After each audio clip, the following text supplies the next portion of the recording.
know, everybody was just spending money like crazy. Everybody was buying something.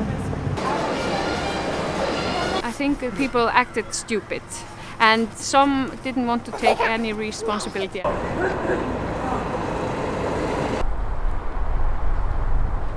Iceland was in very bad shape when they turned to the IMF for help. They were overwhelmed, really, by the size of the banking disaster. And under those very difficult circumstances, they made some brave and I think ultimately sensible decisions. Basically, Iceland, almost by luck, by the sheer extremity of its situation, was forced into doing a much more nuanced policy than these harsh austerity and somehow confidence will save all that was followed elsewhere. We learned several lessons from working with Iceland. First is that the use of unconventional measures like capital controls is appropriate in some circumstances, and that we shouldn't shy away from using these measures if they're needed. This time the fund was flexible, was willing to embrace temporary capital controls, which were regarded as heresy 12 years ago. It's been willing to accept a program that protects the social safety net. It did not try to remake the society the way it did. So this actually, the fund is one of the from my sort of position, the fund has become a good guy in the system.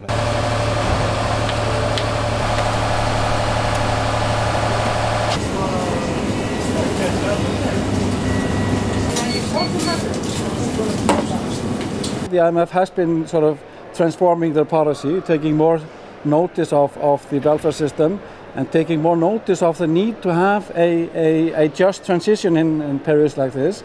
In terms of fiscal austerity, there'd obviously been a shift in IMF thinking since the Asian crisis in the late 1990s. We were left ample room to choose the mix of measures on the fiscal side, to what extent we would earn revenue, on the expenditure side, to what extent we would cut expenditures, and in what sectors, and so forth. That enabled us to find the best mixture that we thought would bring the society forward.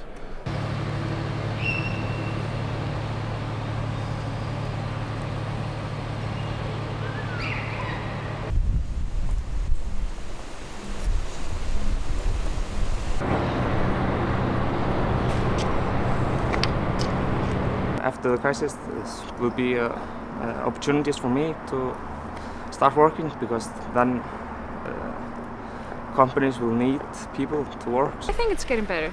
I'm not worried. The main success in Iceland has been to avert a sovereign default. The fact that the country now is able to go to international capital markets, borrow at rates that are more favorable than Spain, signals that the government has had quite a success.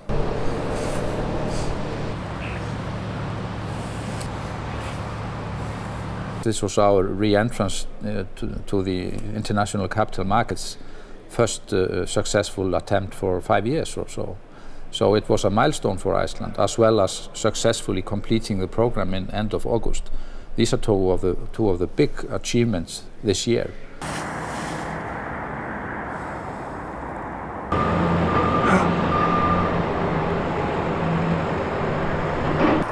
I think I'll go away, probably.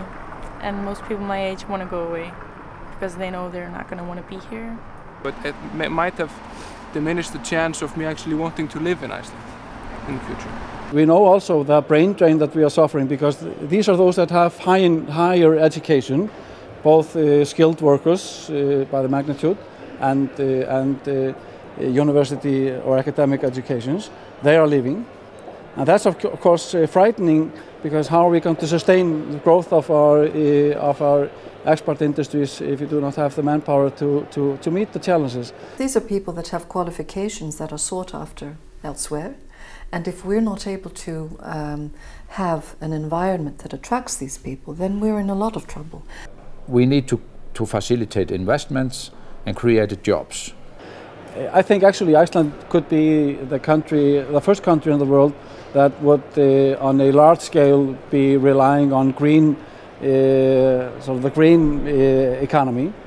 We have excellent resources in abundance. We have very good people, and we have pretty competitive infrastructure. So there is going to be growth given the right conditions. That the human capital here is second to nowhere.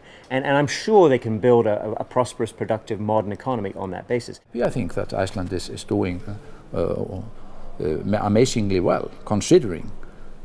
But that does not change the fact that internally we as a society have a lot of work to do.